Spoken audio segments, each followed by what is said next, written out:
안녕하세요. 반갑습니다. 저는 아거스에서 80년부터 81년 동안 활동했던 박홍열입니다. 그리고 미주 지역에서 제가 언론사 기자생활을 34년간 하고 퇴직해서 지금은 다시 여기민을 왔어요. 그래서 이제 한국에서 생활하고 있고, 또 광교 IT 기자단이라고 광교 노인복지관에 거기 또 기자로도 지금 활동을 하고 있습니다. 제가 이제 오늘 강의를 하게 될 내용은 저의 현재와 또 과거, 미래를 통해서 또 언론사 기자에서 또 기록자에서 또 행동하는 사람으로서 액티비스트로서 어떻게 변화하게 됐는지 그거를 이제 설명을 해드릴까 싶어요. 여기 이제 제가 제목으로도 이제 써놨지만은 네가 기자냐 나는 기자다. 34년 미주 현장 보고서 기록자에서 시청가로 제가 이제 이렇게 적어놨는데, 사실 이 제목이 굉장히 좀 도발적이지 않으세요? 사실 이 제목을 갖다가 정하느냐고 제가 한 일주일, 2주일 고생했어요. 제가 처음에는 책 제목을 뭐라 그랬냐면 사선을 넘어서, 시대를 넘어서, 그렇게 줬더니 출판사 관계자가 그런 식으로 제목 지면 아무도 안 본대. 책 제목이 중요하다고. 그래가지고 제가 고민을 하다가, 여러분들이 책을 보신 분들은 알겠지만 이 칼럼이 네가 기자냐 나는 기자라는 칼럼 자체가 있어요. 그래서 이제 제가 저에 대해서 아이덴티티를 물어보고 또 나에 대해서 대답한 그 칼럼이 딱 보면서 이걸 제목으로 하자. 그래가지고 제가 이렇게 그렇게 정한 겁니다. 제가 이제 강의를 하면서 얘기했지만은 네가 기자냐 하고 이제 물어본 거는 이제 폭동 속에서 사실 92년 4월 29일은 미주 한인 이민 지금 120여 년이 넘는 그런 이민 역사에서 가장 큰 사건이에요. 또 충격적인 사건이고 또 가장 비극적인 사건이고, 수많은 한인들이 또 재산상의 많은 피해를 입었고, 또 그렇지만 또 그로 인해서 또 정치적인 또 자각을 하게 됐고, 그런 면에서 보면은 오히려 전화위복이 됐다고 이제 봐도 되는 거죠. 그래서 이제 제가 여기 또 나는 기자다 하고 얘기하는 거는, 제가 이제 그 당시에 사실 폭동 현장에 들어가서 취재를 하면서 솔직히 좀 겁이 났어요. 왜냐하면은 총탄이 날아다니고 또 경찰은 보호도 안 해주고 또 불타고 또 흑인들은 약탈하고, 근데 들어가야겠다는 생각이 들었어요. 남자 기자가 3명 있었는데 그 중에 제가 낙점이 됐어요. 그래서 4월 30일 아침에 들어갔는데, 제가 들어가지 않았다 그러면은 네가 기자냐 나는 기자다 이런 제목이 나오질 않았을 것 같아요. 그래서 이제 제가 이제 34년간 방송사 기자로 또 10년, 또 신문사 기자로 또 24년 동안 그 활동을 하면서 항상 생각을 했던 게, 그 사람을 쫓는 기자냐 또 사람을 쫓는 기록자냐, 그거를 항상 저는 이제 고민을 하면서 이제 그 취재를 했었어요. 그래서 이제 여기 사건을 쫓는 기자라 보면은 그냥 그날 일어난 그냥 단편적인 팩트를, 그냥 현상을 그냥 해서 보도를 하고, 또 대상도 피해자와 가해자고, 사실은 유효기간도 뭐 내일이면 잊혀지는 그런 뉴스라고 볼 수가 있죠. 궁극적 목표는 신속한 보도인데, 물론 이거는 해야 돼요. 이거는 사회부 기자라도 그렇고 경제부 기자라도 그렇고 문화부 기자라도 그렇고 기자의 본분이에요. 일일 사건을 놓치는 걸 이제 낙종이라고 그러죠. 이걸 놓치면 보통 이제 심할서를 쓴다 그래요. 옛날에는. 그래서 이제 한마디로 깨지는 거죠, 선배한테. 근데 이제 저는 이제 그럴 것도 했지만은 사람을 쫓는 기록자 역할을 저는 충실히 했다고 봐요. 그래서 초점은 어떤 사건이 있다 그러면 그런 맥락과 또 그 사람의 삶을 내면을 저는 들여다봤고, 그러니까 숨쉬는 인간을 이제 발견하려고 노력했고, 그것이 단편적인 역사로 끝나는 게 아니라 영원히 남는 역사.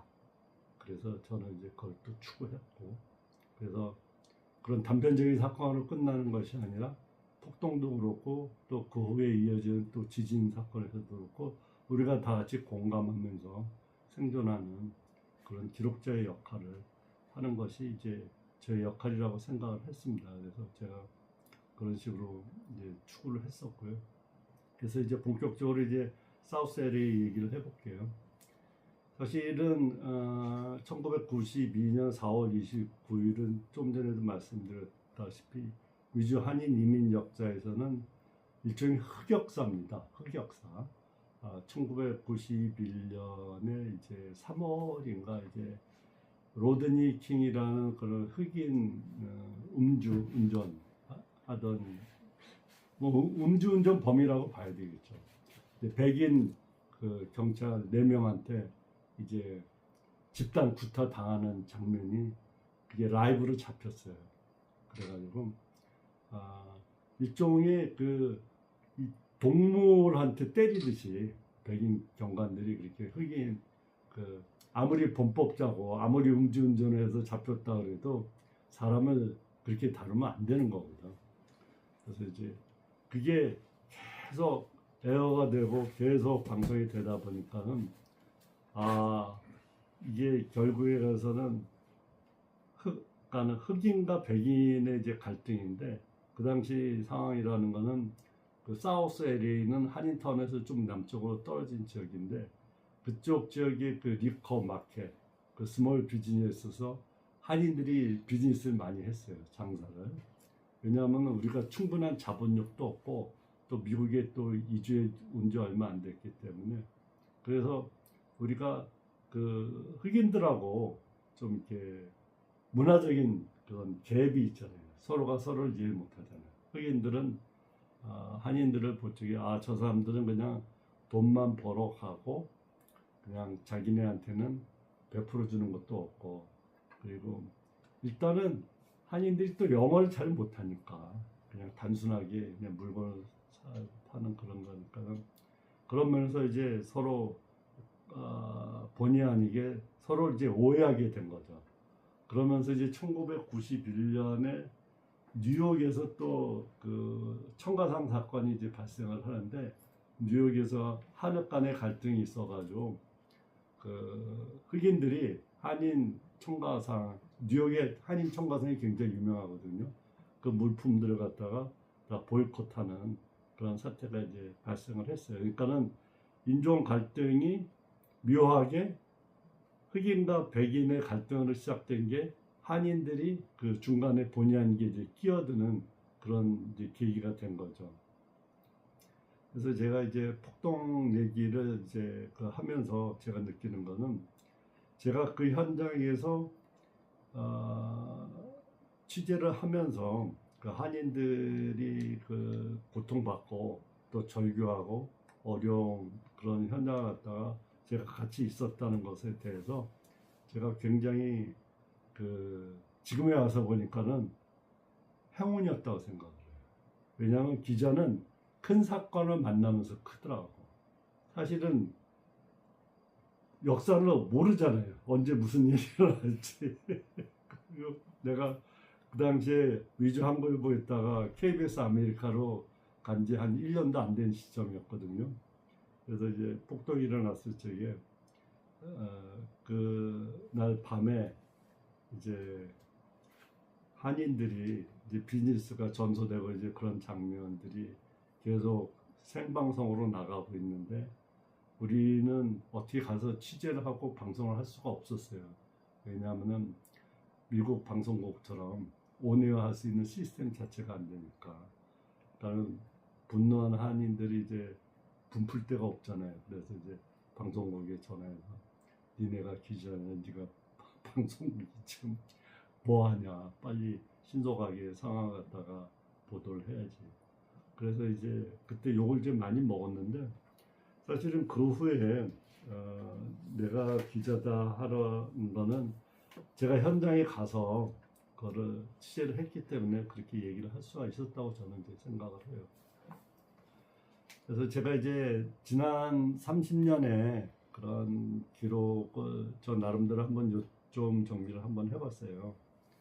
92년에 일어났던 LA 폭동이 사실은 제일 그 기자 생활하면서 힘들었던 그런 사건이었었어요.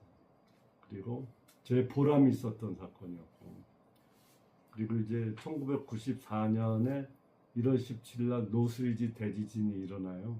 그래서 이제 폭동으로 인해서 이제 피해를 입었던 한인들이 다시 이제 복구하는데 엎친 데 덮친 격으로 이제 지진이 일어나는데, 여기에서 이제 그 이현숙 씨라고 그 노스리지 이제 매도 아파트에서 아파트가 이제 완전히 전부 이제 무너지면서 자기 남편하고 장남은 숨진 거예요.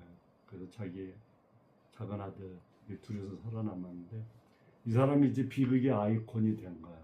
그래서 그 당시에 LA 타임스도 그렇고 타임 매거진에도 이 사람이 서서 허탈해하고 그냥 완전히 그냥 좌절한 모습, 그걸 갖다가 커버 스토리를 해서 이게 이제 분노의 아이콘, 분노는 아니지, 그거는 분노하고는 좀 틀린 좌절의 아이콘, 그리고 어떻게 할 줄 모르는. 그래서 제가 그 타임즈를 집에 보관을 하고 있는데, 하여튼 그렇게 해서 그 이현숙이라는 분을 제가 이제 또 다큐멘터리를 이제 만드는 또 작업을 시작했는데, 이분이 취재에 응해주질 않더라고요. 왜냐하면은 워낙에 큰 사건을 겪고 자기 남편하고 아들이 있다 보니까는 그 굉장히 힘들었나 봐. 그래서 제가 전화를 걸고 한 1주인가 2주인가 기다렸어요. 그랬더니 나중에 전화가 오시더라고. 그래서 제가 이제 다큐멘터리를 이제 그걸 취재해가지고 흔들린 땅이라고 이제 제가 30분 정도 분량으로 만들었는데, 그게 그 당시 이제 재기를 꿈꾸고 재기를 희망하는 그런 한인들에게 큰 희망과 용기를 줬다고 평가를 받았어요. 그래서 저도 나름대로 보람이 있었다 하는 그런 생각이 들더라고요. 그리고 이제 2008년 금융위기는 뭐 사실 전 세계가 이제 겪은 거죠. 리만 브로더스 사건으로 하면서 이 한국, 미국 뭐 할 것 없이 다 겪은 사건인데, 한인 사회도 그 당시에 굉장히 그 디폴트도 많이 나고 또 비즈니스도 굉장히 힘들었고, 한인 은행들도 문을 닫느냐 마느냐. 그러니까는 오픈런이라고 알죠. 자꾸 돈을 그냥 은행을 못 믿으니까 이제 빼가는. 그래서 그 당시 한인 사회에서는 가장 큰 한미은행이라고 있어요. 한미은행이 일종의 부도 사태를 맞을 그런 위험에 놓였었어요. 그러니까는 사람들이 자꾸 예금을 인출해 가니까는 불안하니까 사람들이. 그래서 우리가 그 경제 특집 기사를 쓰면서 안전하고, 또 FDIC에서 이제 1인당 10만 불씩 그 예금을 갖다가 부도가 나도 보호해주는 제도도 있다. 그렇게 해서 한미은행뿐만 아니라 나머지 은행에 대해서도 특집 기사를 쓰고, 그리고 또 리커, 그리고 또 리커가 아니라 큰 그 백화점, 그리고 규모가 컸던 다른 비즈니스들도 우리가 굉장히 그 부스트업하는 그런 기사를 이제 많이 쓰면서 경제적 붕괴 속에서도 우리가 회복하는 그런 모습을 갖다 이제 우리가 보여줬어요. 그리고 2020년 이제 코로나 팬데믹도 사실은 또 전 세계적으로 같이 겪은 사건이죠. 한국도 힘들었겠지만 이제 미국도 이제 2020년 3월 15일인가 이제 그 대통령이 셧다운을 했죠, 공식적으로. 그래서 이제 그때부터 이제 우리가 격리됐잖아요. 사람과 사람과의 관계가 사회적 거리를 둬야 되고, 그 다음에 집회를 해서는 안 되고, 어떤 그러면서 우리가 이제 코로나라는 그런 질병에 우리가 이렇게 무기력하게 당할 수밖에 없구나. 이때도 이제 경제적인 어려움이 굉장히 심했었죠. 그래서 우리가 한인 사회에서도 우리 이제 미주한국일보가 그 줌 컨퍼런스를 해가지고 은행에서 그때 그 피해를 당한 비즈니스를 대상으로 해서 융자를 많이 해줬어요. 그래서 이제 그리고 융자 프로그램 같은 거 그런 것들 많이 소개를 해주고, 그리고 또 정신건강, 그리고 또 하여튼 여러 분야에 걸쳐서 전문가들을 이제 불러가지고 줌 컨퍼런스를 하면서 느낀 게 이런 세상도 있구나. 우리가 만나지 않고도 컨퍼런스를 할 수 있구나. 제가 이제 그때 칼리지 엑스포를 갖다가 주관을 했었어요. 제가 이제 특집기획국장으로 이제 기사도 썼지만 회사의 중요한 행사를 제가 이제 총괄을 했는데, 우리가 보통 때는 그 남가주 한인 대형 교회에서 2,500명에서 3,000명이 모여서 칼리지 엑스포 세미나를 했었단 말이에요. 근데 그걸 줌으로 한 거예요. 줌으로 하니까 어떤 효과가 있었냐면은 대만에서도 보고 연락이 오더라고. 다른 나라에서도 보고 연락이 오고. 그래가지고 이렇게 본의 아니게 줌으로 한 그런 세미나였지만 나름대로 이제 성과가 있었지 않았나 하는 그런 생각이 들어요. 그리고 이제 제가 이제 뭐 자랑 같지만은 2001년 그 12월 15일자로 쓴 기사가 있어요. 제가 그 기사를 그렇게 이제 김현숙 기사 원본으로 해서 이제 제가 가지고 있는데 한번 돌아가면서 한번 보세요. 이게 어떤 사연이냐 하면은 이분이 그 간암 말기였었어요. 근데 이제 보통 이럴 적에 이제 도네이션을 받아야 돼요. 그러려면은 사람들이 응해줘야 되는데, 그 간은 부모 자식 간에도 참 도네이션 해주기 힘든 거예요, 사실은. 제가 예전에 그 김대중 대통령 있을 적에 한 아들이 부친한테 간을 이제 도네이션 했는데, 그게 하필이면 예비고사 앞두고, 왜냐하면 시기가 그만큼 절박했기 때문에, 그러니까 예비고사도 못 보고 아빠한테 간을 도네이션 했는데, 그래서 이제 대통령이 상을 주더라고. 하여튼 그 정도로 이게 쉽지가 않은데, 제가 김현숙 씨 사연을 듣고 간이 필요하다는 그런 내용의 그 3단짜리 기사를 이제 흑백으로 이제 뭐 칼라로도 아니고 흑백으로 나간 측면에 썼는데, 그 사람이 담담하게 써 내려간 걸 저는 이제 드라이하게 이제 기록을 했어요. 근데 그 다음날에 한인들이 한 4, 50명이 전화가 온 거예요. 자기네가 도네이션 하는데 관심이 있다고. 근데 이제 간이라는 장기는 자기가 한번 도네이션을 하고 나면은 절반을 띄워주는 거거든요. 그래서 자기가 회복을 하는 동안에 생업을 할 수도 없고 그냥 올스타. 그러니까는 자기가 경제적인 피해도 감수해야 돼. 그렇다고 뭐 받을 수 있는 것도 없어요. 그거는 장기는 사고 파는 게 아니잖아. 그냥 도네이션하고 도네이션 받는 거니까. 그래서 그 당시에 이제 49세의 그 김종국 씨라는 분이 그거를 이제 도네이션을 했어요. 그래가지고 저는 이제 그거를 크리스마스의 기적이라고 부르는데, 이거를 제가 한 것 같지는 않아요. 저는 이제 신앙을 하는 사람이기도 하지만은 하나님이 저의 손을 빌리지 않으셨나. 사실 제가 기사를 쓰면서도 이 사람에 대한 컨피던스는 없었어요. 그냥 목사님이 좀 써달라 간청을 하니까는 솔직히 마지못해 썼어요. 그렇지만 최선을 다해서 썼어요. 그랬더니 이렇게 사람을 살리는 그런 일이 일어나더라고요. 그래서 저 자신도 이제 깜짝 놀랐죠. 그리고 이제 제가 했던 취재 가운데 좀 기억에 남고 아직도 잊혀지지 않는 취재가 있다 그러면은, 한국일보가 그 미주 한인 이민 100년사를 맞아가지고 그 미주 전역의 주요 도시 그리고 캐나다, 멕시코 이 북미 주권의 한인들을 갖다 사는 도시를 저희가 탐방하는 그런 순서를 이제 마련을 했어요. 사실은 미주 한인 이민 역사도 다른 지역 이상으로 또 힘든 그런 역사잖아요. 하와이 이민 역사부터 시작해가지고 그래서 저는 이제 멕시코 유카탄을 이제 찾아서 취재를 했는데 그때 이제 그 에네켄이라고 그러죠. 그때 사탕수수밭으로 팔려간 그 조상들의 그런 흔적을 이제 가서 취재를 했는데 제가 이제 메리다라는 도시를 가니까는 여기 그분들의 이제 후손들이 있더라고요. 그러니까 3대, 4대 옮기다 보니까는 한국말을 다 잊어버리고 그다음에 그 언어도 안 돼, 그러니까 언어도 안 되고 그리고 피부색도 변하고 자기가 한국인의 아이덴티티를 기억을 잘 못하더라고요.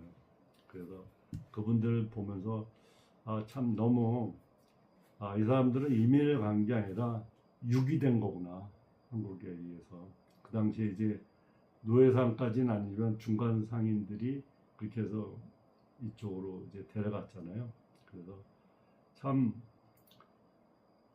가슴이 너무 아프더라고요. 그러니까 어떤 그 한인은 어떤 일까지 있었냐면은 그 이런 방인데 그냥 시멘트예요, 그냥. 그리고 이렇게 이렇게 눕는 게 뭐죠? 이렇게 줄로 해가지고 갑자기 용어가 생각이 안 나네.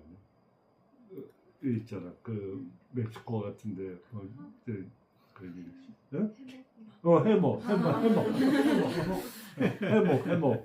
해목 딱 하나 있는 거야 정말. 그게 거기서 자는 거야. 그러니까 거기서 해목. 그래서 한 그 양반 나이가 한 80세 정도 됐는데 제가 그 취재한 그 원본을 여기 한국으로 오면서 지금 잊어버렸어요. 찾지를 못해요. 그러니까 아무리 이렇게 좋은 기록이고 중요한 기록이라도 보관을 못하면은 이렇게 머릿속으로밖에 안 남아 있는 거예요. 그래서 제가 그나마 제가 썼던 칼럼이라도 이렇게 한 군데를 이제 모아놨는데, 그래서 저는 이제 전 세계에 흩어진 그 한인들의 그 삶을 이제 그 알려주고 우리가 디아스포라 민족이잖아요. 유태인이 전 세계 곳곳에 다 이렇게 흩어져서 이제 살고 있고, 우리도 5대양 6대주에 한 190개국에 우리가 안 나가 있는 나라는 없을 거예요. 한두 명이라도, 두세 명이라도, 한 몇십 명이라도. 그래서 그런 저는 이제 제 명함도 이제 드리겠지만은 코리아 글로벌 코리안스닷컴이라는 그런 이제 웹사이트를 제가 이제 운영을 하고 있어요.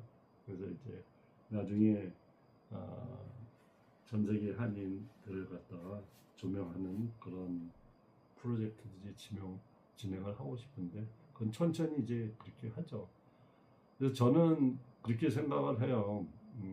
공동체를 기억하는 이제 세 가지 방식이 있다고 저는 생각을 하는데, 제가 2005년에 그 사랑의 이불 프로젝트라는 그런 특집 프로그램을 이제 제가 한국일보 그 자회사인 케이탄 보도국장으로 있을 때 이제 만든 적이 있는데, 이분은 이불 장사는 한인이에요. 그런데 이불마트라고 그걸 했는데, 연말 연시면은 이제 그 춥고 굶주린 그 흑인들, 다운타운의 흑인들을 위해서 이불을 갖다가 점퍼를 갖다가 주면서, 그래서 이제 그거를 갖다가 제가 특집 프로그램을 만든 적이 있는데 그게 아주 인상이 남았었어요. 그래서 우리가 꼭 돈이 있지 않더라도 이거를 마음만 먹으면 도와줄 수가 있다는 거를 제가 이제 알게 됐고, 그다음에 이제 여기서 이제 이친 영웅들이라는 거는 저희가 이제 미주지역에도 한인 독립운동가들이 많이 있어요. 그래서 이제 그 중과주도 그렇고 곳곳에 네브라스카도 있고 이제 독립운동가들인데 그거를 이제 한국일보에서 많이 이제 발굴을 해가지고 이제 보도를 했었습니다.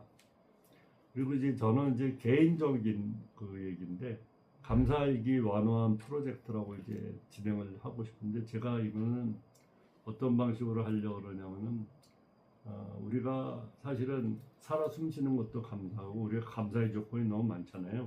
그리고 제가 이제 책의 처음 칼럼이 이제 감사의 조건이에요. 제가 마운틴 위트니 그 40주년 한국일보 40주년 거기 갔다가 산에서 굴러서 이제 사실은 죽을 뻔했어요. 그런데 그때 이제 살아남아서 제가 이제 감사의 조건을 이제 칼럼을 썼는데 그 칼럼을 본 한인들이 한 10명 가까이 그 이메일로 댓글이 왔어요.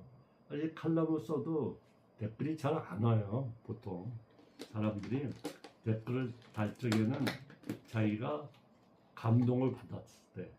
근데 제가 쓴 그 글이 감동이 됐나 봐요. 그래서 그때 감사일기에 대한 그 생각을 하게 됐고, 제가 사실은 이제 기자 생활을 오래 했지만은 기자 생활은 1차원적인 거고 우리가 스트레이트 팩트는 우리가 전달을 해야 되겠죠. 당연히 사건이 일어났는데 그 사건을 알아야 될 거 아니에요. 그렇지만은 거기에서 그치지 않고 또 그걸 또 보존하고 또 공감하는 그런 또 역할도 우리가 또 중요한 거고, 그래서 지금 이렇게 아거스 옛날 지면들을 다 보관해 놨잖아요. 그죠? 기록자로서. 물론 이제 아카이브 온라인에도 되겠지만 이렇게 지면으로 되어 있는 것도 아주 중요하다고 저는 이제 생각하는데, 그리고 사실은 기록만 해서는 또 안 돼요. 우리가 또 실천하는 또 양심이 있어야 되는 거고, 액티비스트. 그래서 우리가 뭐 정치를 하라는 건 아니고, 그렇다고 해서 행동하고 연대할 수 있는 그런 모티브, 그런 분위기를 이제 조성을 해줘야겠죠. 그러니까는 비전을 제시하고, 그 다음에 사람들의 열을 모아주고, 그런 일을 갖다가 할 수 있어야 된다. 저도 그래서 이제 기자는 사실은 시켜서 하는 일이 아니에요. 자기가 알아서 해야 되는 거. 제가 이제 그 기자 생활하면서 느끼는 게, 내가 기자 트레이닝에서 배운 거는 기사 쓰는 정도만 배웠지, 기자 정신이라든가 내가 쓰는 아이템이라든가 내가 해야 될 일 자체는 아무도 안 가르쳐 줬어요. 내가 스스로 배워야 됐었어요. 그게 기자예요. 다른 게 기자가 아니라. 그래서 여러분들께서도 이제 기자 생활 하게 된다 그러면은 그런 자기 자신의 그런 강한 모티브가 있어야 되고, 내가 정말 독한 마음을 먹고 기자 생활 한번 하면서 좀 보람되게 하고 싶다는 그런 근성이라 그러죠. 그걸 근성. 그런 게 아주 굉장히 중요한 것 같아요. 그래서 여러분들이 지금 아거스에 있었다는 거는 굉장히 그 정신적인 자산이 되고, 또 여러분들이 또 실력이 있으니까 또 여기까지 온 거고, 그래서 그런 기자직에 대한 도전도 한번 생각을 해보시면 좋을 것 같아요. 제가 이제 얘기를 했지만 제가 이제 과거와 현재와 이제 미래를 이제 다 제가 한다 그랬잖아요. 사실은 제가 이제 좀 빚진 일이 있는데, 이거를 제가 이제 미국에서 지난해 7월 16일 날 이 네가 기자야 나는 기자다 출판 기념회를 했었어요. 그래서 그때 북콘서트 형식으로 하면서 저자와 이제 Q&A식으로 이제 나누는 그런 대담이 있잖아요. 이제 저를 잘 아는 사람이 이제 사회를 보고 제가 대답을 했는데, 제가 그때 약속을 한 게 뭐냐 하면은 92년 이제 LA 폭동 때 그 이재성 군이라고 산타모니카 칼리지에 다니던 학생인데 폭동이 나니까는 한인들 갖다가 도와주겠다고 나왔어요. 그래가지고 그때 막 총이 막 총탄이 막 날아다니는 그런 현장에 이 친구가 있다가 이제 총을 맞아서 이제 죽었어요.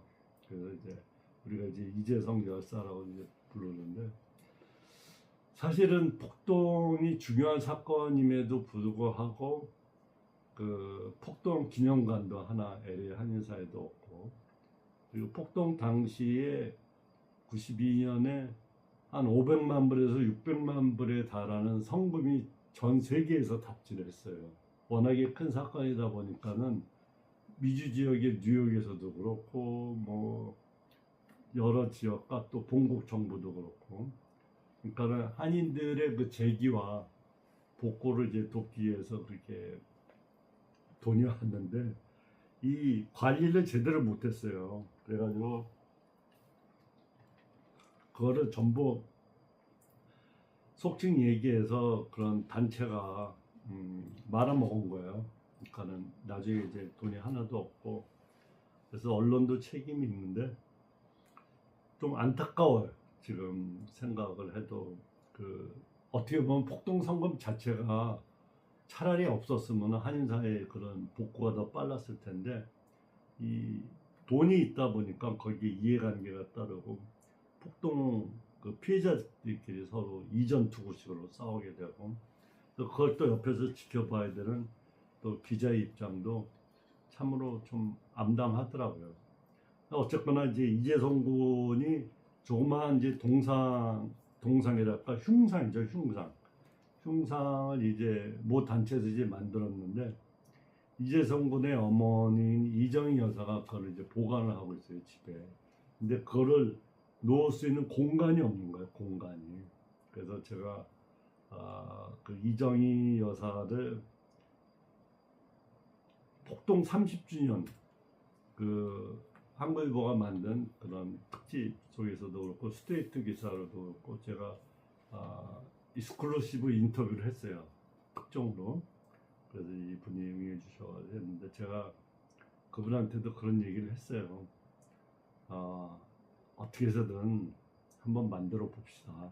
그래서 이제 사실은 저는 이미 미국을 떠나서 LA에 있지만, 아니죠, 미국을 떠나서 한국에 있지만은 이거를 어떤 식으로든 꼭 해보고 싶어요. 그래서 이게 그 미주 한인사회에서 일어난 일이지만은 본국 한인사회에서도 본국에서도 그때 도움을 줬었기 때문에 이거를 한번 어렵지만 한번 추진을 해보고 싶고요.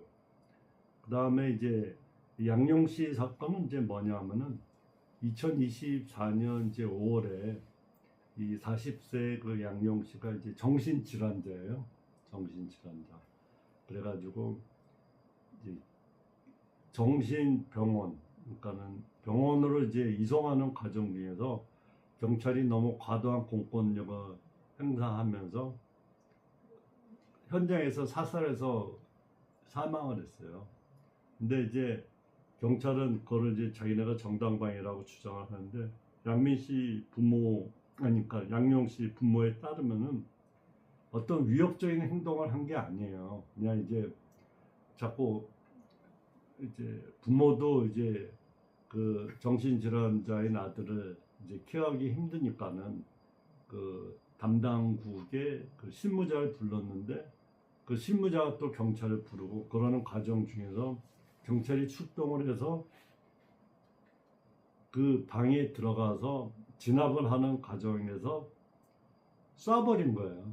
그러니까는 이게 경찰을 이렇게 위협을 한 게 아니라 이게 칼을 들고 있었대요. 근데 쏴서 한 방에 그냥 죽인 거예요. 그러니까는 이거는 사실은 굉장히 좀 억울한 거죠. 만약에 위해를 가했다면 모르는데. 그래서 이제 이거를 갖다가 이제 양용 씨 부모님들이 계속해서 이제 그 민사나 형사로 항소하는 그런 과정을 갖다가 좀 진행을 하고 있어요. 저도 이제 그 일에 이제 보탬이 되고 싶고, 그다음에 이제 역사적 이제 부채 청산이라는 거는 저희가 이제 92년 LA 폭동 때 엄청난 재산 피해를 입었어요. 그러니까는 한인들이 그 거의 피눈물로 일군 그 비즈니스들, 그때 이제 수완밋이라고도 이제 있었는데, 그게 이제 자파상 비슷한 거예요. 그런 것도 있고 리커도 있고 마켓도 있고.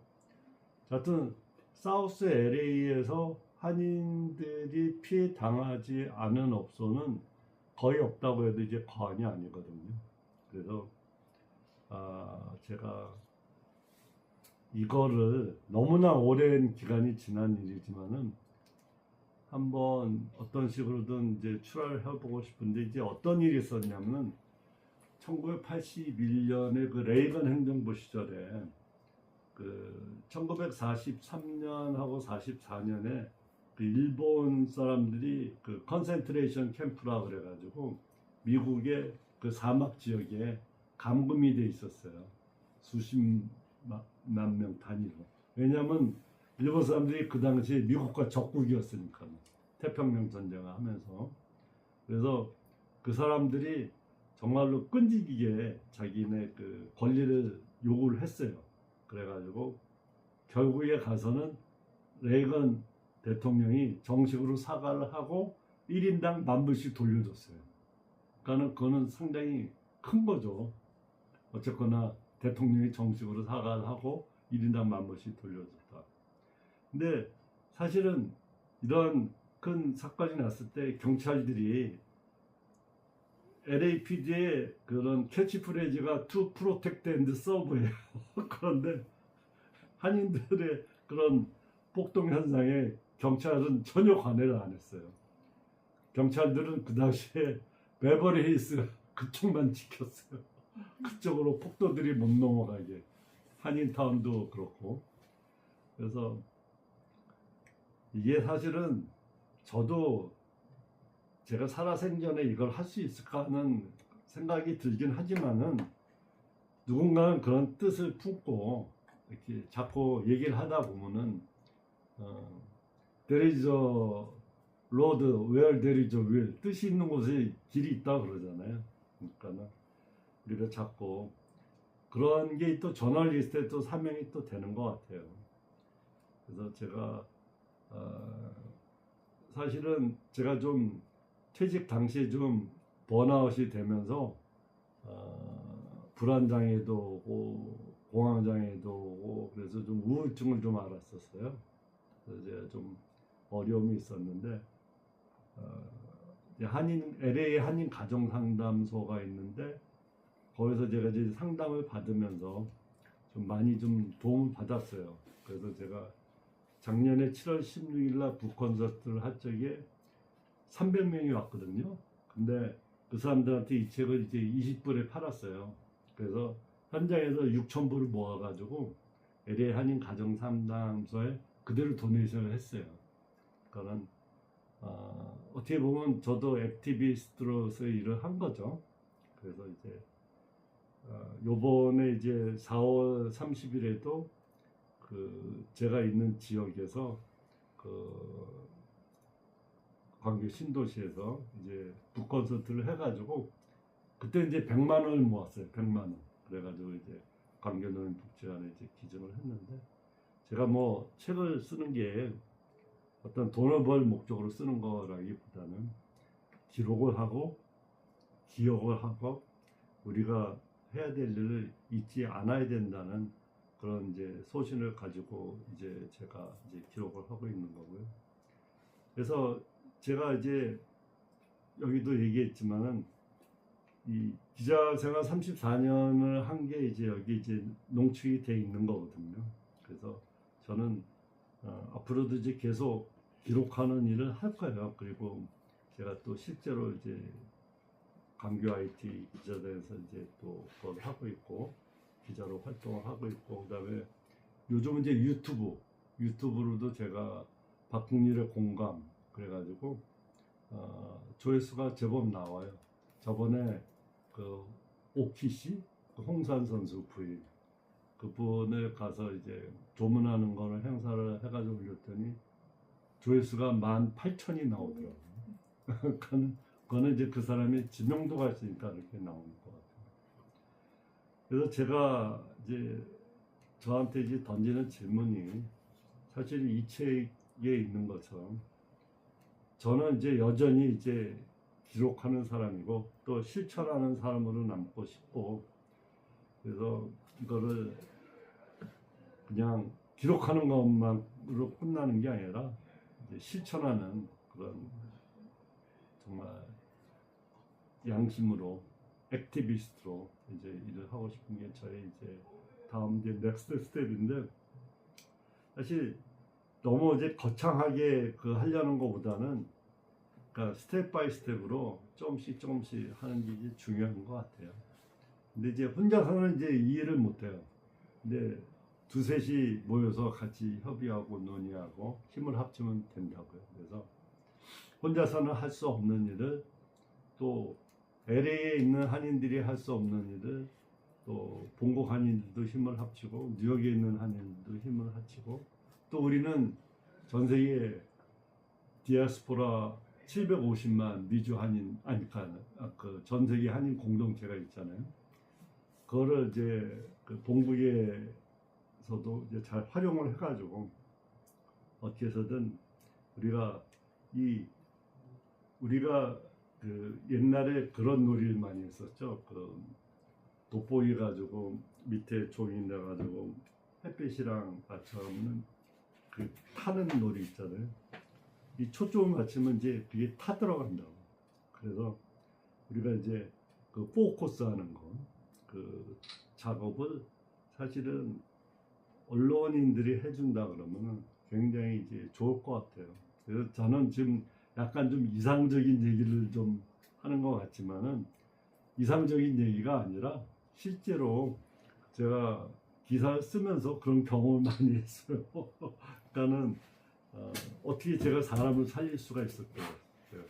그 간암으로 이제 거의 말기에 죽을 수밖에 없는 사람이 그 기사 그거를 읽은 사람들이 감동해서 간을 도네이션 했잖아요. 그러니까는 우리도 생각하지 못한 곳에서 우리가 또 새로운 역사가 이제 만들어질 수 있다 하는 이제 그런 생각이 들어요. 사실은 할 얘기가 한 두세 시간은 더 있는데 얘기하자면 한도 끝도 없고, 그래서 제가 이제 양력을 이제 간단히 보면은 1997년에 그 KBS 서울 프라이즈 TV 부분에서 이제 최우수상 수상작을 받았거든요. 세 발의 총성 깨어진 꿈. 그리고 이제 99년에는 마마 보고 싶어요. 흑인들의 어머니 홍정복, 이걸로도 이제 그 서울 프라이즈 수상을 받았는데, 수상작이 최우수 수상작이 되면 2,500불을 줘요. 상패를 주고. 그 당시에 2,500불이면 작은 돈은 아니죠. 근데 이게 아까도 말씀드렸다시피 그 단편적으로 끝날 수 있는 그런 사건들을 갖다가 제가 놓치지 않고 사람을 계속 팔로우를 한 거예요. 그래서 그거를 갖다가 제가 끈질기게 추적을 했을 적에 결국에 그 사람의 얘기가 나오고, 그 사람의 얘기를 통해서 사람들이 이제 감동을 받을 수 있는 그런 일을 했다는 것에 대해서 저는 상당히 저 자신에 대해서 이제 자긍심도 갖게 되고 또 보람도 느낍니다. 그래서 기자 생활은 솔직히 제 퍼스트 프라이어티는 아니었었어요. 제 원래 꿈은 외교관이었었어요. 근데 이제 외시에서 떨어져가지고 업체가 뒤치락 하다 보니까 기자하게 됐어요. 솔직하게 얘기합니다. 근데 내가 보니까는 외교관보다 기자하기가 훨씬 낫던 것 같아요. 얼마 전에 이제 우리 타공학번 정형외과의 전영우이라는 친구가 있는데, 이 친구는 이제 외시 돼서 이제 LA 총영사관에 있었는데 마지막에는 콜롬비아, 뭐 볼리비아, 페루 뭐 그런 대사 붙여서 마지막에는 두바이 총영사로 있다가 이제 퇴직을 했거든요. 이제 30 약간 나이 이제 그 규정이 있으니까. 근데 보니까는 뭐 별거 없더라고요. 뭐 공무원 생활이니까. 그리고 기자 생활은 훨씬 다이나믹하고 재밌는 것 같아요. 그리고 저는 제가 이제 사실은 이제 비하인드 스토리 있잖아요. 그런 스토리를 이제 조만간 이제 써서 그것도 이제 이번에는 종이책 말고 전자책으로 이제 좀 만들어서 제가 남기고 싶은 특집 기사하고 그런 걸 갖다가 해서 한번 못다한 이야기 이제는 할 수 있다 가제목이지만 그렇게 해서 한번 제가 계획을 하고 있습니다. 제 강연은 이걸로 마치고 이제 여러분들 질문을 좀 받을게요. 그냥 편안하게 그냥 말씀해 주시면 돼요. 저 말씀드려도 될까요? 응? 질문하세요. 그 기자 생활을 오랫동안 해오시면서 많은 취재원분들을 만나오셨잖아요.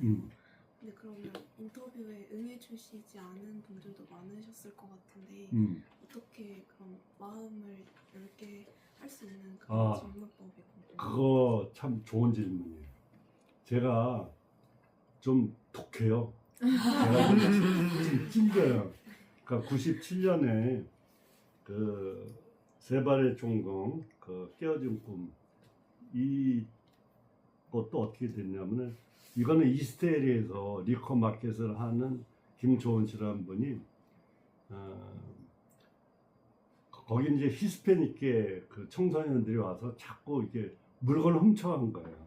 그러니까는 이 사람이 열받아가지고 이제 총으로 그냥 위협 사격을 한다는 게 죽여버린 거예요.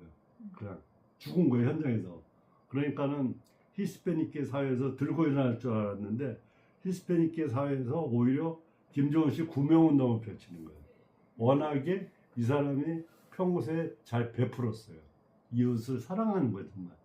그러니까 아니 죽였는데 분노하지 않고 거꾸로 구명운동을 벌인다는 게, 그래서 제가 거기에 착안해서 제가 이거를 갖다가 다큐를 만들어야 되겠다.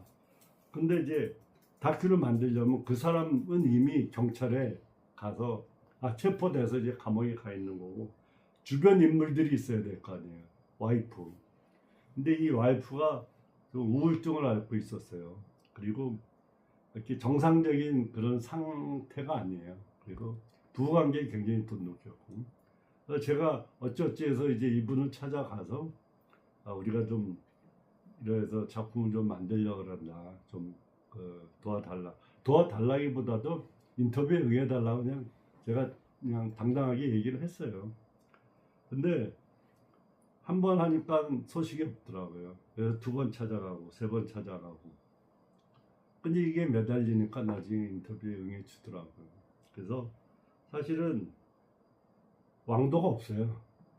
자기가 원하는 사람이라 그러면은, 근데 이게 물고 늘어지는 그런 방법밖에 없는데, 그렇다고 해서 그거를 안 되는 걸 억지로 하는 것 자체가 그냥 하고 나서는 그냥 맡기는 거예요. 그러니까는 결과는 나는 그러니까 진인사 대천명의 심정으로 나는 할 수 있는 걸 다 해놓고 이제 맡기는 거죠. 그러면 이제 그런 식으로 오더라고요. 이현숙 씨의 경우에도 그랬고, 그래서 인터뷰하기 힘든 사람을 하는 게 기자의 능력이에요. 또 기자의 힘이고, 또 사람들은 또 그런 사람들의 얘기를 듣고 싶어 하니까는. 그래서 이제 그것도 하다 보면 요령이 생겨요. 그 요령은 나중에 얘기해 줄게요.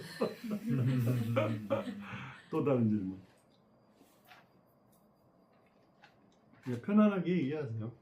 네. 책에서도 그렇고 말씀하셨던 게 폭동 때 취재를 들어가실 때 막 차를 위협했다고 하셨잖아요. 네. 그때 혹시 무서워서 막 그런 것처럼 그만두고 싶다거나 이런 건 없었어요? 제가 이제 그 4월 29일 날 밤에 완전히 이제 LA가 이제 폭동으로 이제 완전히 내전 사태로 들어가니까는 이제 방송국 같은 경우는 이제 스탠바이 해가지고 이제 밤샘 근무를 했죠. 근데 이제 그 다음날 새벽 4시인가 5시에 한국에서 이제 전화가 왔어요, 아버지한테. 제발 LA 폭동 현장에는 들어가지 말아라. 근데 제가 기자인데 어떻게 안 들어갈 수가 있어요. 그래서 말로는 예, 아버지 알았습니다. 그러니까는 그 정도로 한국에서도 굉장히 염려가 됐었나 봐요.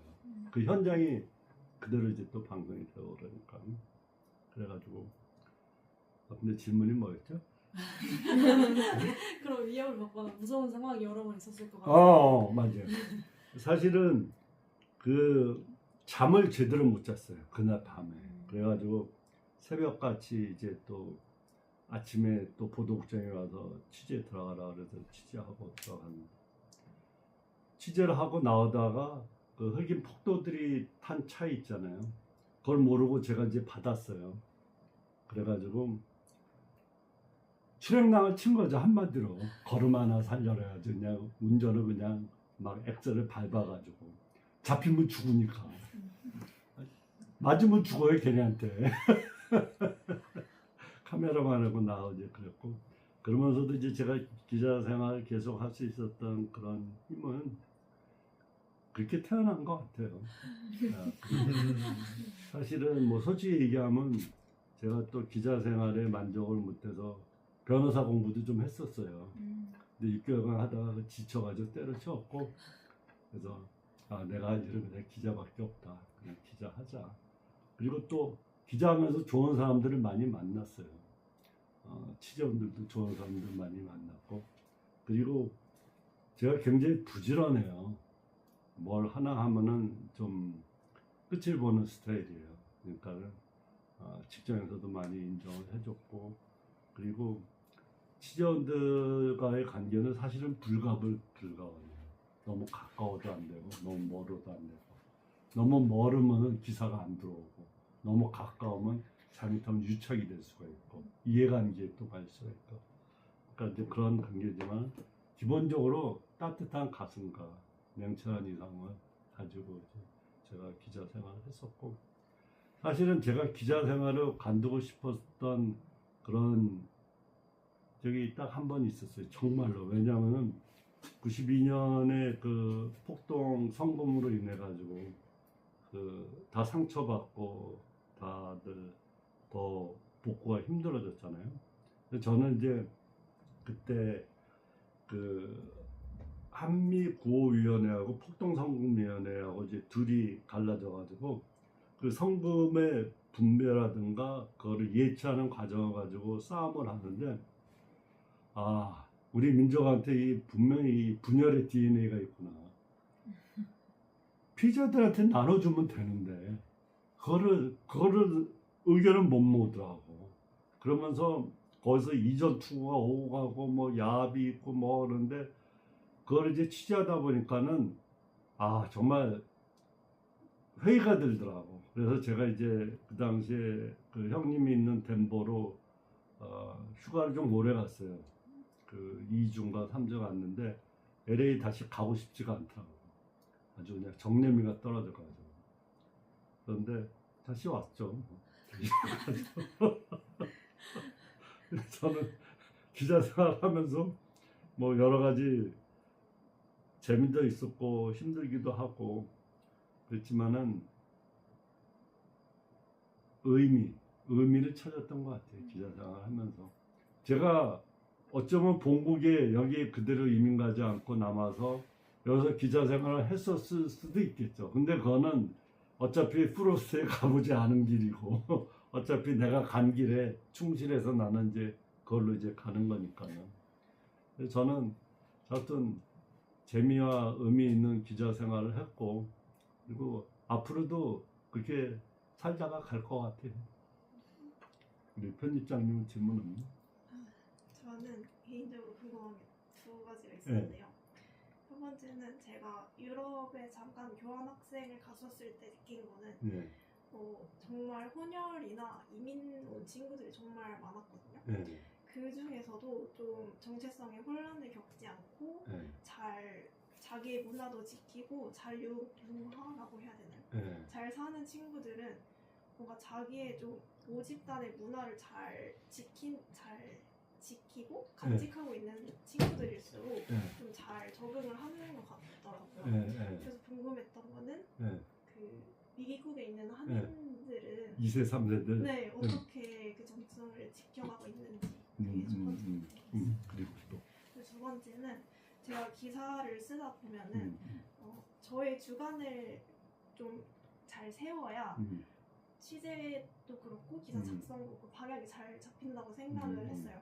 그래서 내가 어떤 질문을 하는지가 이 기사의 성패를 가르겠다라고 생각을 해서 정말 많은 조사를 하고 취재를 하고 했는데 그게 오히려 독이 돼서 너무 좁게 뭔가 사안을 바라보는 경우가 있더라고요. 그래서 이런 거에 균형을 균형을 어떻게 맞추셨는지. 그 첫 번째 질문에 대한 그 아이덴티티 문제는 사실은 저부터도 겪은 문제예요. 사실은 코리안 아메리칸으로 살면서 우리가 그 미주 한인 사회의 그 공동체, 지역 공동체를 유지하면서 또 미국 시민 사회도 미국 사회도 잘 융화를 해야 되잖아요, 그죠? 그래서 김영삼 대통령도 그 미주 지역에 방문할 때마다 미국 시민이 되어라 그런 식으로 이제 말씀 많이 해주셨는데 저도 시리즌십이 있어요. 미국 시리즌십이 시민권이 있는데 내가 미국 사회에 대한 봉사도 하고 내가 코리안이라는 아이덴티티를 정확히 가지고 자녀들을 가르쳐야 돼요. 그래서 저는 이제 제 딸한테도 그렇고 아들한테도 그렇고 한글을 반드시 가르쳤어요. 한글을 가르칠 시기를 놓치면은 나중에 한국말을 못해요. 한국말을 못하면 부모 자식 간의 커뮤니케이션이 안 돼요. 그래서 저는 어떻게 했냐면은 한글을 학교에서 배우기가 힘드니까는 저는 한글 과외를 시켰어요. 다른 과외를 안 시켰는데 한글 과외를 두리두리라고 해가지고 어렸을 적부터 시켰어요. 그리고 이제 제 딸내미 같은 경우는 그 한국에서 조기 유학 온 애들이 있었어요. 그래서 이제 딸내미가 걔들하고 친해지면서 그때 한국 드라마를 많이 보더라고요. 그러면서 이제 자기가 한국어를 더 잘하게 되고 그리고 이제 SAT 투어를 선택할 수 있는 그런 방향 그런 과목들이 있는데 얘는 한국어를 택하더라고. 근데 다른 과목을 택하면은 이제 800점이 만점인데 더 좋은 점수를 맞을 수 있는데 굳이 한국어를 택하더라고. 그랬더니 야 이거 불리한데 왜 택하냐. 자기는 그게 좋다는 거야. 그러니까는 여기서 미국에서 태어난 이세이기 때문에 소리 나는 데를 써요. 이 받침을 기역이니 키읔이니 뭐 쌍기역이니 그런 거를 잘 구별을 못해. 그냥 소리 나는 데를 써. 그래도 그것만 쓰는 것만 해도 어때요. 그래서 우리 아들도 이제 딸 말은 못한데 한글을 이제 가르쳤는데 대학생활 잘하고 또 대학원 생활도 잘하고 저희 딸내미 같은 경우는 이제 약사로 일하고 저희 아들은 이제 의사로 일을 하는데 제 아들한테 이제 생긴 일이 텍사스에서 한번 잠깐 가서 인턴으로 일하던 시절인데 거기서 한국인 환자를 봤는데 자기가 한국말로 도와줬다는 거예요. 근데 얘는 좀 한국말 떠듬떠듬해요. 근데 이제 자기가 그때 한국어를 배웠던 게 환자 도우는데 많이 도움이 됐다 이제 그렇게 얘기를 하는데 저희가 이제 그 정체성도 그렇고 그 미주 사회나 뭐 또 유럽 뭐 각각 이민 사회가 있을 거 아니에요. 이 2세, 3세로 내려가다가 보면은 이제 피가 섞여요. 사실 제 며느라이도 히스패닉이에요. 그러니까는 제 아들 그러니까는 그런 경우에는 또 거기서 또 자기 나름대로의 그 코리안이라는 아이덴티티도 가지게 되고 또 히스패닉의 아이덴티티도 가지게 되겠지. 2세가 생기면은. 그래서 그런 아이덴티티를 가지는데 가장 중요한 거는 첫째가 언어고 두 번째는 이제 음식 그리고 세 번째는 이제 컬처인데 요즘 K-팝이 대세고 뭐 K-컬처가 대세니까는 그런 거에 대한 이제 걱정을 안 해도 될 것 같다 그런 생각이 들고 두 번째 질문한 거에 대한 대답은 내가 얼마나 정확하게 할 수 있을지 모르겠지만 그 기자마다 다 스타일이 있어요. 자기가 이제 좋아하는 기사가 있고 자기가 또 일하고 싶은 분야가 있고 어떤 걸 또 너무 열심히 또 이렇게 질문을 준비하다가 보면은 오히려 자기가 그 편협한 그런 지경에 빠진다는 그런 말씀을 하신 것 같은데, 사실은 질문은 그 아무거나 다 할 수 있어야 돼요. 기자는 거침없이 막 꼭 조리 있게 할 필요는 없는 것 같아요. 그냥 취재하는 눈치 볼 거 없이 그냥 닥치는 대로 이제 물어보고, 그렇다고 예의를 안 지키면 안 되는 거겠죠. 제가 그 얘기를 들으니까 갑자기 생각이 나는 게, 오바마가 한국에 와서, 오바마가 워낙에 말을 잘하잖아요. 오바마 대통령이 외대에도 왔었다면요. 근데 그 기자회견을 할 일이 있었나 봐요. 한국 기자들을 대상으로 놓고. 근데 이제 대통령에 대한 그 질문이라든 거는 서로 이제 격식 있게 하면서 이렇게 약간 좀 판을 짜놓고 하는 듯한 그런 인상이 들잖아요. 근데 오바마는 그런 스타일이 아니거든요. 그래서 한국 기자들한테 질문하고 싶은 거 마음껏 해라 이렇게 얘기했는데 질문을 하는 기자들이 없었대. 그러니까 그만큼 질문을 하는 문화가 잘 안 된 거야. 그래서 이게 기자가 질문을 어떻게 하느냐에 따라서 좋은 답변이 나올 수도 있는데, 질문을 하는 형식이나 내용에 대해서는 정답이 없어요. 보니까는 자기가 연구하고, 그리고 또 시행착오를 겪으면서 자기가 또 그거 하면 되는 거고, 그리고 기사를 쓰고 그러다 보면 특종을 할 때도 있고 낙종을 할 때도 있고, 그런데 그 운도 따라야 돼요. 또 운치기사기도 하고. 그래서 이제 질문도 자기가 연구를 많이 해야 되겠죠. 일단 기본적으로. 그리고 또 모르면 선배한테도 물어볼 수도 있고. 근데 저는 기자 생활을 하면서 이렇게 얘기하면 약간 좀 모순적인 얘기 같지만은, 기자는 그 자체로서 혼자서 기관인 것 같아요. 선배한테 물어볼 것도 없어요. 자기가 생각해서 자기가 하는 거예요. 소신 있게. 그리고 서로 간의 경쟁이에요. 선후배 간에도 경쟁이고 기사 경쟁이고. 근데 저는 그런 게 거의 나쁘지 않다고 생각해요. 그 기자 사이의 경쟁은. 왜냐하면은 타 언론사하고도 경쟁하는 것 같지만 내부에서도 심한 경쟁을 한다고요. 내가 더 좋은 기사를 쓰려고. 그래서 그런 기사에 대한 욕심이 있다 보면은 질문도 더 창의적인 게 나오고 어떤 좋은 결과가 있지 않을까 하는 그런 생각이 들어요. 됐습니까, 질문? 뭐 특별히 더 얘기할 게 없으면은 끝낼까요? 아니면 더 얘기하실 게 있으세요? 저 사실 물어보고 싶었던 거에서 편집장님께서 어. 여쭤봐 주셔가지고 오케이. 영상이 겹쳐서 괜찮을 것 같습니다. 이쪽은 한번 어떤 질문이 있는지 한번 말씀해 주세요. 저는 개인적으로 기자 생활을 하면서 이 기자 생활이 가지고 있는 가장 큰 매력을 꼽자면 무엇을 그 기자는 대통령도 만날 수 있다. 그리고 거지도 만날 수 있다. 왜 그런 생각이 드냐 하면은, 제가 그 LA 다운타운에서 홈리스들을 취재를 많이 했어요. 근데 홈리스들을 그냥 취재하면 굉장히 위험해요. 그 홈리스들을 잘 아는 선교사나 또 비즈니스맨이나 동행해가지고 살살 해가지고 이제 그걸 해야 되거든. 그리고 이제 대통령을 만난 거는 좀 웃기게 만났는데, 이제 그 1996년에 에이펙 그 회의가 시애틀에서 열렸어요. 근데 이제 김영삼 대통령이 LA 경유해서 이제 가는 일이 있었는데, 그 김 대통령이 조깅을 좋아하잖아요. 조깅을. 그래서 항상 어디 가면은 공식 일정 외에 그 뛰는 일정을 했다고. 근데 이제 그 당시에 왔을 적에 그 호텔에서 여장을 풀자마자 베버리 힐스 하이를 뛴 거야.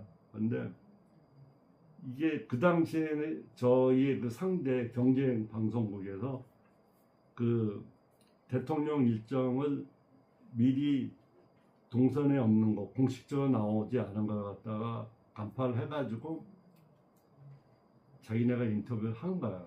근데 이제 그 당시에는 저는 KBS 아메리카에 있었고, 그 케이탄이라는 회사는 미주 한글일보의 자회사인데, 그래가지고 저는 이제 TV를 보면서 그 상대 방송국이 대통령 인터뷰한 거 보고 깜짝 놀랐죠. 아, 아침에 가면 이제 심화 썼어야 되는구나. 그래서 이제 어떻게 했냐면은 그 카메라맨 선배를 잘 설득을 했어요.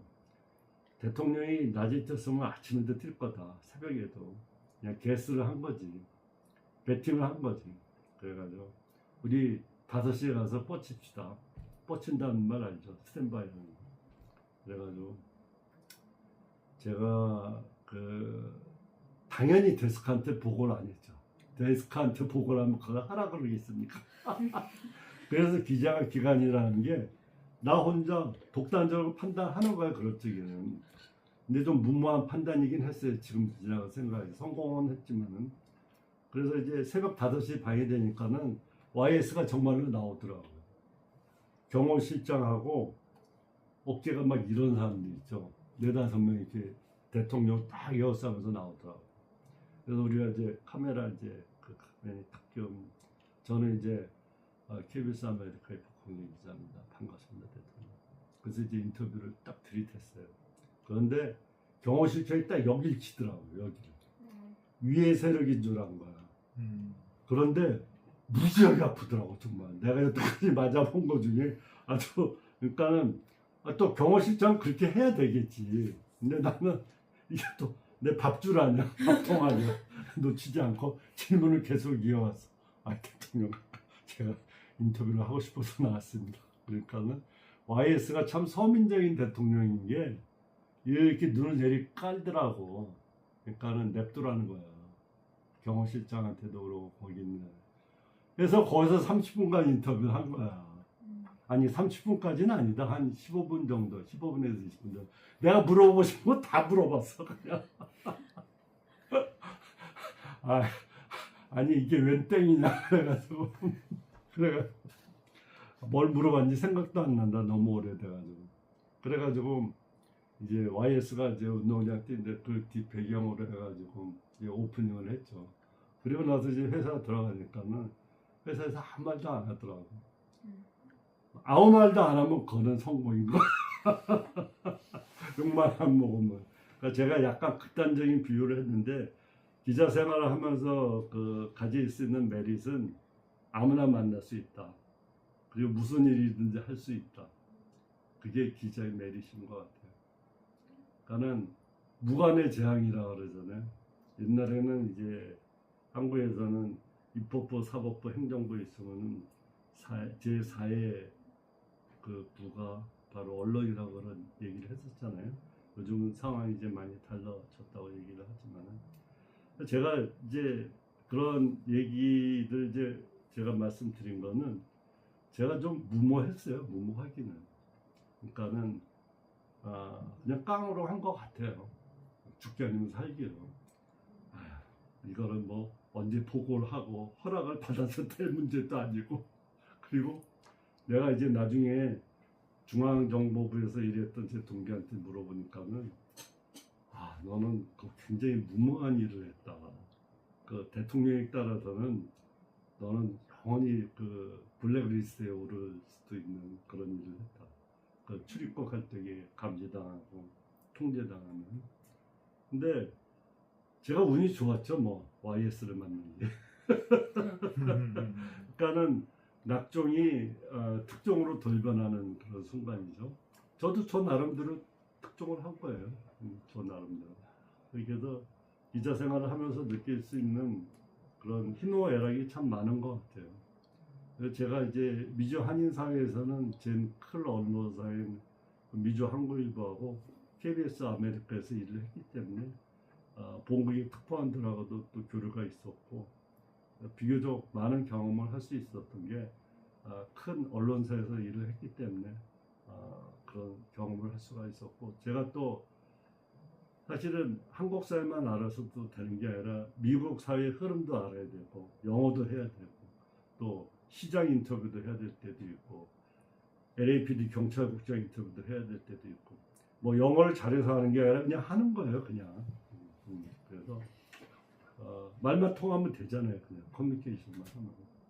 그래서 저는 기자 생활 하면서 제가 하고 싶은 거는 여한 없이 다 해본 것 같아요. 그래서 후회도 없고, 그래서 어떤 여러분들한테도 이렇게 제가 얘기를 할 수 있게 돼서 오늘 너무 고맙게 생각하고, 여러분들이 끝까지 진지하게 잘 들어줘서 감사합니다.